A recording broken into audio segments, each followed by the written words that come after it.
ভাবে দিনের বেলা যদি যাই তাহলে মসজিদ থেকে বের করে দিবে না। মুসলমানের খোদার কাছে যেতে হবে।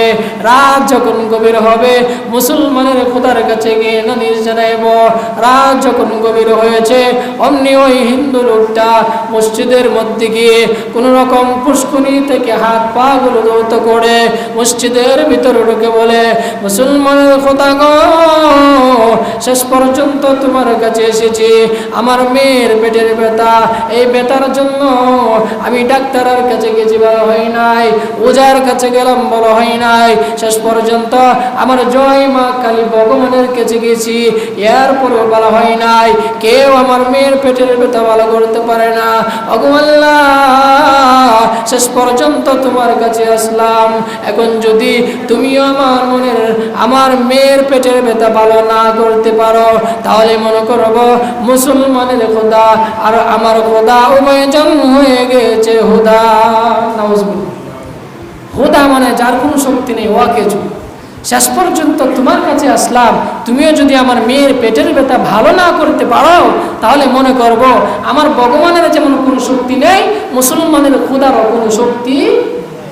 আল্লাহ তাআলা তো সব পারেন। আল্লাহ বলেন, ইন্নাল্লাহা আলা কুল্লি শাইইন কাদির।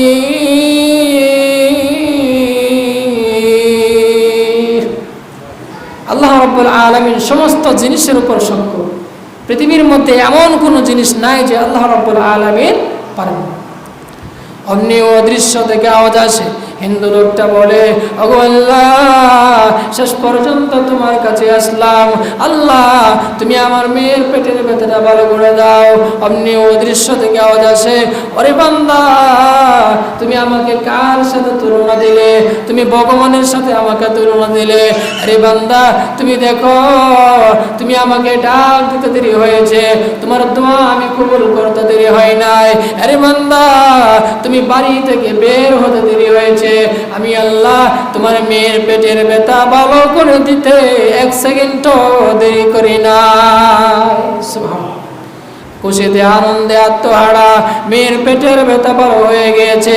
মসজিদ থেকে বের হয়ে দৌড়ে বাড়ির দিকে চলে যায়। এমনি সুন্দর ওই ফুটফুটে মেয়েটা দৌড়ে এসে বাবার করে এসে পড়ে। এমনি সন্তান দেখে বলে, ওগো আব্বা, তুমি কোথায় গিয়েছিলে? খোদার কসম কে বলি, তুমি বাড়ি থেকে বের হতে দেরি হয়েছে, আমার পেটের ব্যথা ভালো হতে দেরি হয় না। একজন হিন্দু হতে পারে, একজন কাফের হতে পারে, একজন বেদুইন হতে পারে, সে যদি আল্লাহর উপর ভরসা করে, আল্লাহ বলেন, ওয়া ইয়াতাওয়াক্কাল আলাল্লাহি ফাহুয়া হাসবুহু, যে ব্যক্তি আমার উপর ভরসা করবে, ফাহুয়া হাসবুহু, আমি তার জন্য যথেষ্ট হয়ে যাব। এজন্য আল্লাহর উপর ভরসা করতে হবে। পৃথিবীর কোন মাজার, পৃথিবীর কোন বাবার কাছে যেতে হবে। আমার সন্তান হয় না, আল্লাহর কাছে দোয়া করব। আমি মুসিবতের মধ্যে পড়েছি, আল্লাহর কাছে দোয়া করব। আমি অসুস্থ হয়ে পড়েছি, আল্লাহর কাছে দোয়া করব। সর্বক্ষেত্রে যখন আল্লাহর কাছে দোয়া করব, আল্লাহ আমাদের প্রতি সন্তুষ্ট হয়ে যাবে। তাহলে যেই কথাটা বলতেছিলাম যে শিরক গুনাহ, এটা এমন একটা গুনাহ, রাসূল বলেন, লা তুশরিক বিল্লাহি শাইআন ইন কুতিলতা আও হুররিকতা। হে সাহাবায়ে কেরাম, তোমরা কখনো আল্লাহর সাথে শিরক করবে না।